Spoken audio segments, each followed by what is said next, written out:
Thanks for staying with us here on ABC 13 Weather Now. And joining us now is meteorologist Justin Ballard to discuss what, if any, correlation there may be between summertime temperatures and how cold it may be the upcoming winter.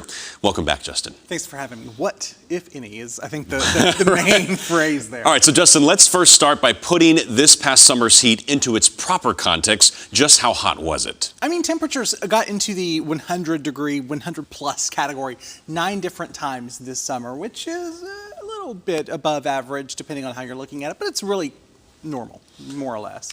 So the hottest temperature, 102. I mean, compare this to last year, 108, 109 degrees was the hottest temperature that we got to. 38 Ridiculous.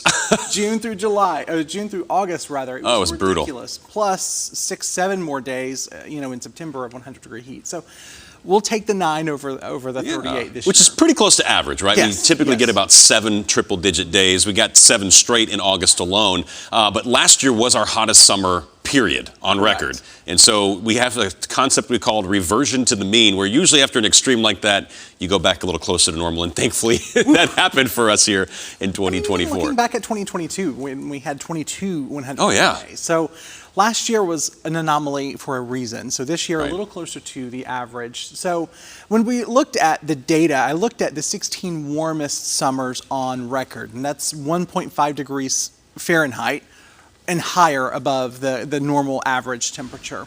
Now, 2024, this summer, was not included in that, but you're seeing the top 5 warmest. 2023, 88 degrees was the average temperature. We're talking low plus the high divided by 2 throughout the entire course of June, July, and August. June, July, and August, yes. Yeah. And then you see 2011, another familiar hot summer. That was a rough one, too. Wasn't there for that one either, but it was certainly there for last year. Absolutely. Okay, so those are the top 5 warmest. And notice they're all basically since 2000 except 1980, which brought us a really hot July that year.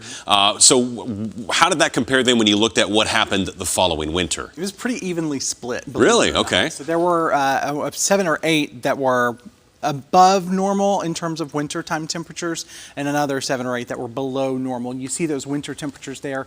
The average at the top of your screen, 56.7. So last year, well, technically this past winter, 2023 and 2024, 56.7, right on the average. But for the most part, we kind of skew above normal in the winter months following those really warm summers. The standout year, 2009, 2010. I remember that. That winter brought us our earliest snowfall on record. December 4th, 2009, we had our Share Your Holiday food drive going on. One of our tents in Pearland collapsed because of all the snow that came down. I remember watching the coverage in North Carolina, being a little jealous that y'all were getting snow and we weren't. So what other influences do we have to take into account when it comes to projecting the wintertime temperatures? I think the large-scale weather features that we're looking at, what is El Niño, what is La Niña, I'll get it out of You'll get it out there. What is La Niña doing?